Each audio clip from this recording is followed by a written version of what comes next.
Hello everyone, welcome. Welcome to my YouTube channel. This is the part 2 of Standard 12th History, the first chapter, Background and Sources of History of Modern India. So, in the last part, the part number 1, we saw till the Portuguese sources. Now in this part, we will going to see the Dutch sources. So what are the Dutch sources? Dutch sources के अंदर हम वो सारे sources study करेंगे जो Dutch company के related थे। Dutch company जो इंडिया में आई थी और जिसने इंडिया के ऊपर रूल किया, ठीक है। Dutch East India company was known as VOC, Vereenigde Oost Indies company. ये जो नाम है वो डच लैंग्वेज में है, सो इसका जो प्रोनंसिएशन है वो डिफरेंट है। सो आपको इसका पूरा जो स्पेलिंग है वो याद रखना पड़ेगा।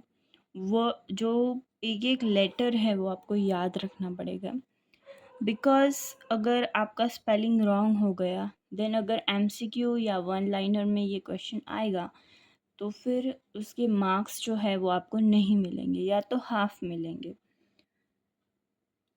सो VOC इसका नाम था। ये है हमारा फर्स्ट पॉइंट।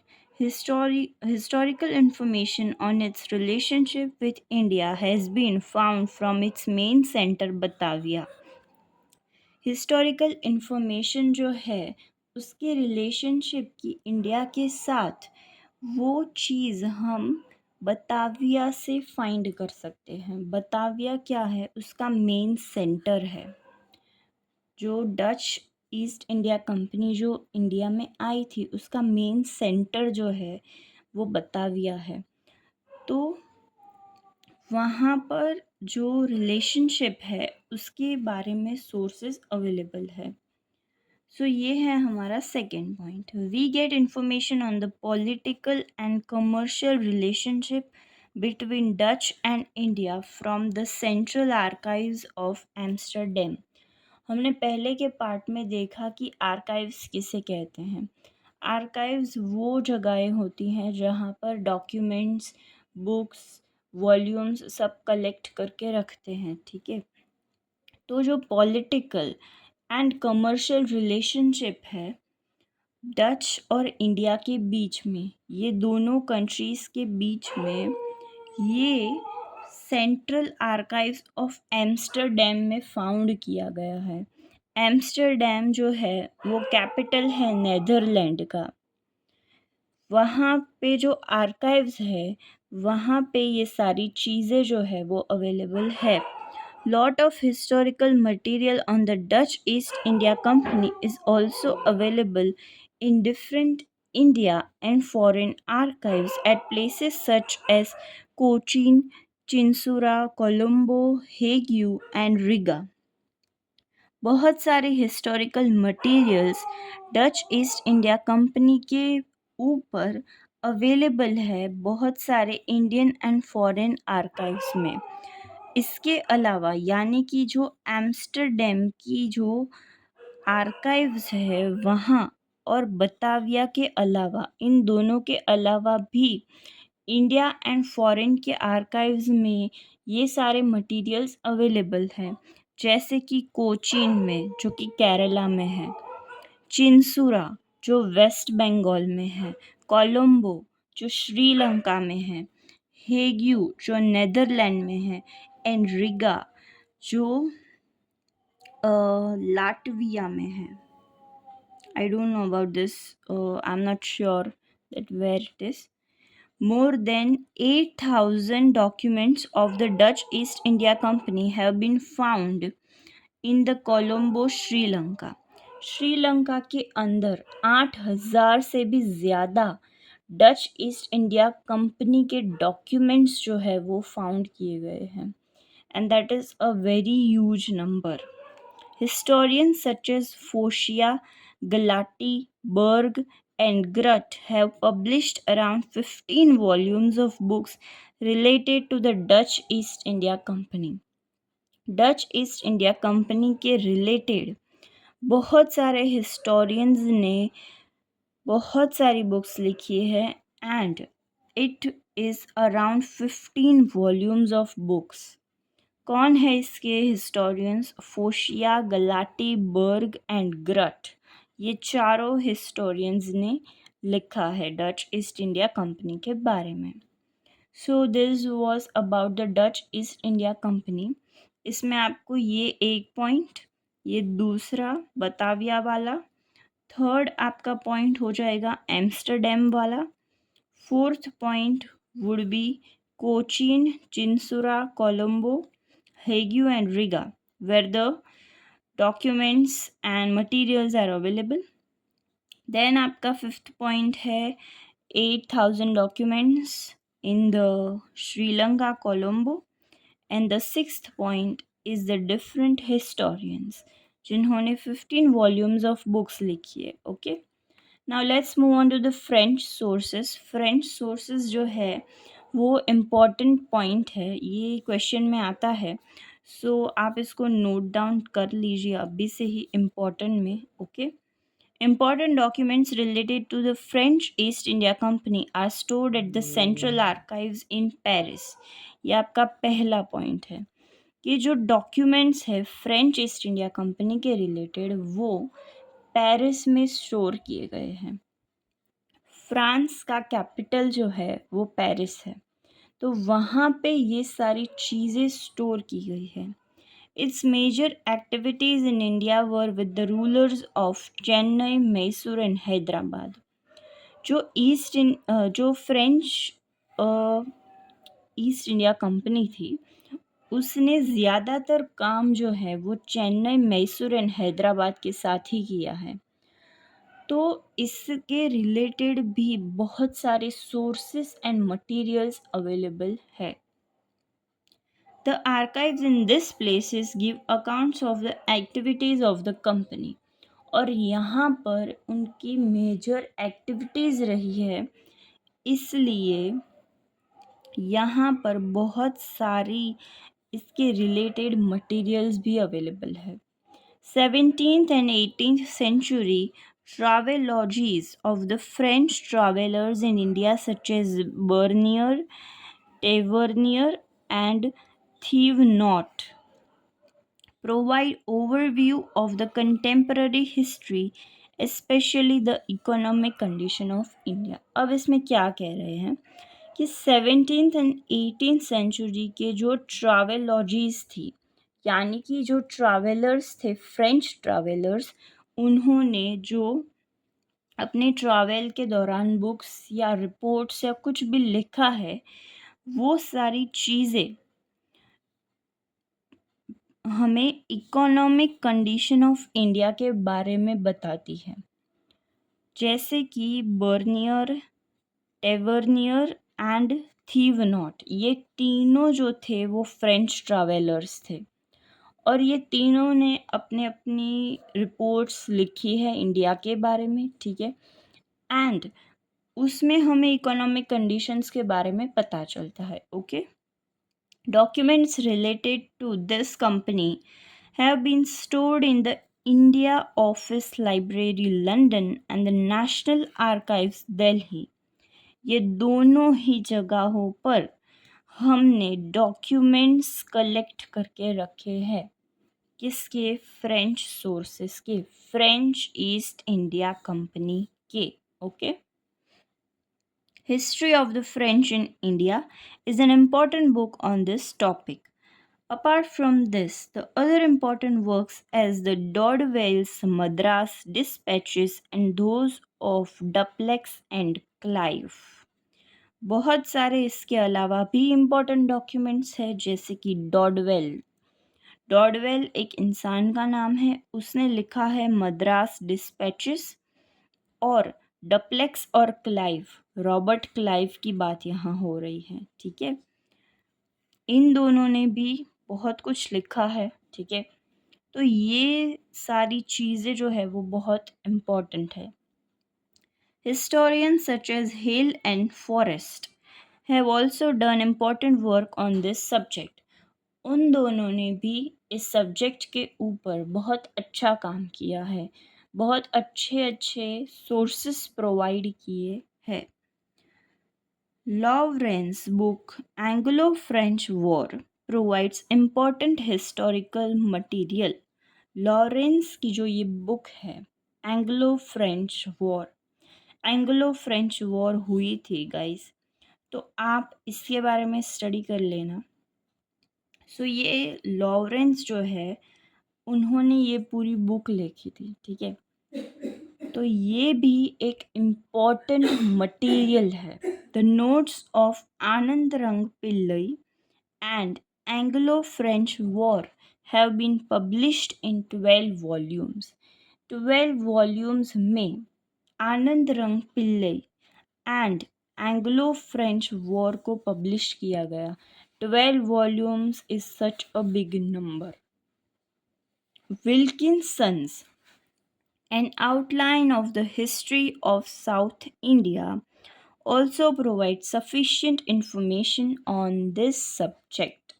ये जो बुक है outline of the history of south India, ये साउथ इंडिया के बारे में लिखी गई है, ठीक है. और ये भी सफिशिएंट इंफॉर्मेशन प्रोवाइड करती है अबाउट द फ्रेंच सोर्सेस. ये पॉइंट जो है वो आपका इम्पोर्टेंट है, क्योंकि कई बार आपको एमसीक्यू में पूछते हैं कि विल्किंसन ने कौन सी बुक लिखी, या तो ये भी पूछ सकते हैं that an outline of the history of South India was written by whom? So answer would be Wilkinson. Okay, so आप इस पूरे फ्रेंच सोर्सेस को अच्छे से स्टडी कर लेना, because it is important and it comes in the MCQ or the long questions. British era sources. This is our next topic.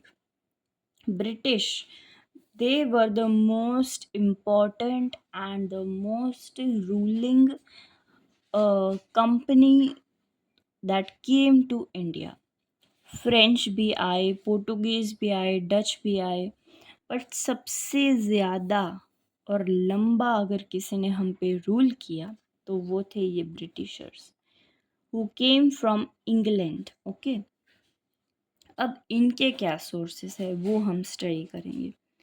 India was ruled by the British East India Company from 1757 to 1857 and then by the British Crown from 1857 to 1947.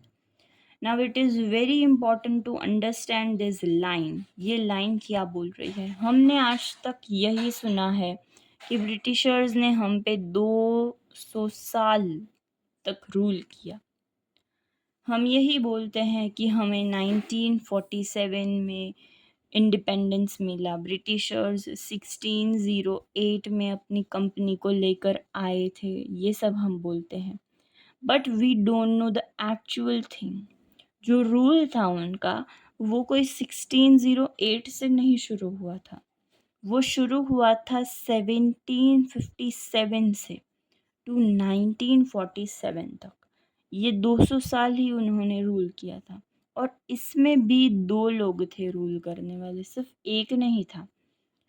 पहले 100 साल company ने rule किया. वो company यहाँ trading के लिए आई थी, यहाँ के स्पाइसेस खरीदने के लिए आई थी, वो यहाँ हम पे रूल करने नहीं आई थी. पर उस कंपनी ने हम पे रूल किया 100 साल तक, फिर वो चली गई. वो थी तो सही, बट फ्रेम में फिर आया कौन? British crown. यानी कि जो ब्रिटिश की गवर्नमेंट थी वो इसमें आ गई, और ये फिर पॉलिटिकल चीज़ भी बन गई. सो 1857 टू 1947 में ये लोग आए थे. 1857 में रिवॉल्ट हुआ था, उसके बाद ईस्ट इंडिया कंपनी चली गई थी. It was the end of the east India company. For the history of 200 years of British rule in India, vast amount of historical documents are available. अब ये 200 साल जो उन्होंने रूल किया उसके बहुत वास्ट डॉक्यूमेंट्स अवेलेबल है, ठीक है। कौन से हैं वो हम स्टडी करेंगे। India office library of London contains 50,000 books on the British India. British India के ऊपर 50,000 बुक्स लिखी गई है और ये 50,000 books India office library of London में स्टोर की गई हैं। National archives in Delhi also has many documents related to British India. Delhi में भी बहुत सारे ये डॉक्यूमेंट्स स्टोर किए गए हैं। By 1857, British rule was firmly established in many parts of India. 1857 तक ब्रिटिश रूल जो है वो बहुत सारे पार्ट्स में फैल गया था इंडिया में। As a result, many books have been stored in the libraries and archives across the country. इसलिए बहुत सारी archives and libraries across the whole country में इसके पूरे sources and documents है।